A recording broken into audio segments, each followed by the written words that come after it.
कपड़े धोने वाली बहू। शादी के पहले से ही विभा को कपड़े धोने का बड़ा शौक था। कभी नल के नीचे तो कभी तालाब के पास। अरे मेरी नीली वाली लुंगी नहीं दिख रही है। विभा की अम्मा, कहाँ रखी है लुंगी? अरे वो तो विभा ने परसों ही धोकर रखी थी आपकी अलमारी में, देखो वहीं होगी। वो ना मैंने आज धो दी, मुझे लगा कि गंदी हो गई होगी। अरे कैसे गंदी हो गई थी? उसे तो मैंने पहना भी नहीं। हे भगवान, इस लड़की के कपड़े धोने की आदत से परेशान हो गया हूँ मैं। जितना तो घर में राशन नहीं आता, उससे कहीं ज्यादा डिटर्जेंट पाउडर का खर्चा है। इसकी शादी करवा दो, शादी जाए अपने घर में ही करे काम, फिर चाहे घर के कपड़े धोने हो या पूरे गांव के।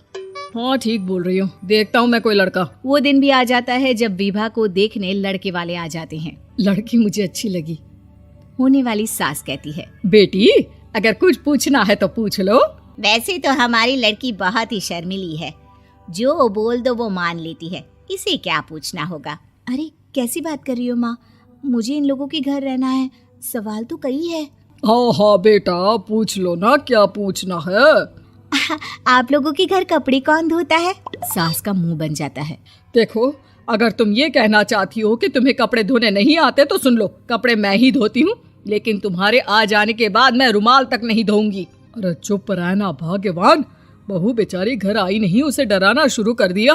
वो क्या है ना बिटिया, अभी तक तो ये कल्लू की माँ ही धोती थी, लेकिन अब तुम्हारे पापा तो दहेज में वॉशिंग मशीन देंगे ही। तभी विभा की माँ बोल पड़ती है, सवाल भी पूछा तो क्या। वैसे भाई साहब, मशीन की तो फिर भी कपड़े धोने की कैपेसिटी होती है। मतलब जो बिटिया दे रहे हैं ना विभा, इसे कपड़े धोने का बहुत शौक है। ये आप लोगों के क्या, आस पड़ोस गांव मोहल्ले सबके कपड़े धो दे और उफ तक ना करे। बाहर देखा नहीं आपने कितने कपड़े सूख रहे हैं?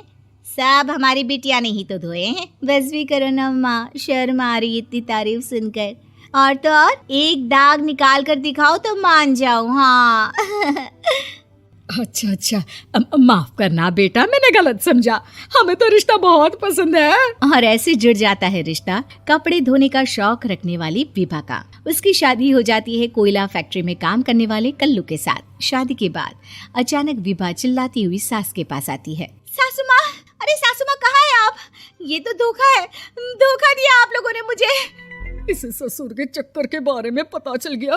अरे तो उसमें तुझे क्यों धोखा मिला है? अरे नल में पानी नहीं आता, कपड़े कैसे कब धुलेंगे? अच्छा, तू पानी नहीं आ रहा उसकी बात कर रही है। तो आपने क्या सोचा? कुछ नहीं। अच्छा, तेरी माँ ने कहा था कि कपड़े धोने का शौक है तुझे, याद आया मुझे। शौक बोलकर कपड़े धोने वाले मेरे जुनून को कम ना आके सासू माँ, कपड़ा धोना मेरा गुरूर है। तभी पति भी वहाँ आ जाता है। अभी मैंने इसे सनी देओल की फिल्म दिखाई है, उसी के डायलॉग मार रही है माँ। अच्छा सुन, साफ साफ बता रही हूँ, पानी सुबह 4 से 6 और शाम को 10 से 12 आता है, समझी? विभा टाइमिंग सुनकर हैरान हो जाती है। ये क्या भूतों का मोहल्ला है? सुबह 4 बजे उठकर कौन कपड़े धोता है? 4 बजे टंकी में पानी जाता है, फिर सारा दिन धोना ना, किसने मना किया? अरे कैसी बात कर रही हैं? 200 लीटर की टंकी में कितने कपड़े धो लूंगी मैं? सुबह ही उठ जाऊंगी मैं। अब क्या था, विभा सुबह 4 से लेकर रात के 12 बजे तक कपड़े ही धोती रहती। एक रोज सास पड़ोस से निकलकर कहीं जा रही होती है कि साथ वाली कहती है, हाँ कल्लू की माँ, जरा ये बताओ कि 2 साड़ी है, 2 ब्लाउज और एक पेटीकोट और एक नाड़े वाला लंबा कच्छा। हाँ तो? अरे तो क्या, कितना लोगी धुलाई ये बताओ। धोबन दिख रहे हैं हम क्या? हमारे पति सरकारी नौकरी से अभी रिटायर हुए हैं और बेटा सुपरवाइजर है कोयला फैक्ट्री में। धोबन समझ रखा है हमें? हाय रे कल्लू की अम्मा, माफ कर दो, वो तो मोहल्ले में यही सब बता रहे थे कि तुमने बहू को कपड़ा धुलवाने के काम में लगा दिया है। सास को पड़ोसन की बात सुनकर गुस्सा आ जाता है। वो घर पहुंचती है जहां घर के बाहर ही इतने सारे कपड़े सूख रहे होते हैं जितने कि किसी धोबन के घर पर। अरे ओ कल्लू की दुल्हन, बाहर निकल। माँ जी यहीं आ जाओ, बाथरूम में चादर धो रहे हैं हम। अरे अभी हम धोते हैं, तुमको बाहर निकलो। ये आस पड़ोस वाले बोल रहे हैं कि हम बहू से कपड़े धुलवा कर उसे कपड़ा धोने वाली बना दिए हैं। अरे छोड़ो ना माँ जी, किन लोगों की बातों में आती हो? आस पास के लोगों का तो काम ही होता है कि वो किसी तरह सास बहू को लड़ा दे। बहू सारे घर के कपड़े धोती है, ये क्या कम है? बोलिए। सास को भी लग जाता है कि वो बहू का ये सनकीपन नहीं छुड़वा सकती, इससे अच्छा है कि खुद ही चुप हो जाए। एक रोज सास और बहू मंदिर जाते हैं, जहाँ सास की साड़ी वहाँ खड़ी भीख मांगने वाली से मिलती है। माँ जी क्या बात है, आपकी साड़ी उस भिखारन से कितनी मिल रही है ना? हाँ हाँ देखो तो, दोनों की साड़ी मिल रही है। क्या बात है कल्लू की अम्मा, तुम खुद को तो अफसर की बीवी बताती हो और ऐसी सिंपल सी प्लेन साड़ी पहनकर घूमती हो। सिंपल और प्लेन नहीं है ये साड़ी। तो क्या सोने के धागे से फूल बने हैं? कुछ भी सासू माँ, कुछ भी। हाँ बने थे इस साड़ी में सोने के धागे से फूल।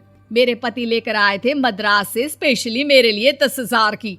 ताहे भाई साहब इस भिखारन के लिए भी सेम टू सेम साड़ी लेकर आए होंगे 10,000 की। सास उस वक्त तो कुछ नहीं कहती, लेकिन बहू के साथ घर आती है और अलमारी से एल्बम निकाल कर लाती है। ये साड़ी देख रही है, ये वही साड़ी है जिसे मैंने अभी पहना था। इस साड़ी में ये जो चमकदार फूल दिख रहे हैं ना, ये सोने के धागों से काढ़े गए हैं। लेकिन तू लोकल वॉशिंग मशीन ब्रश से घिस घिस कर सारे फूलों को निकाल कर साड़ी प्लेन कर दी।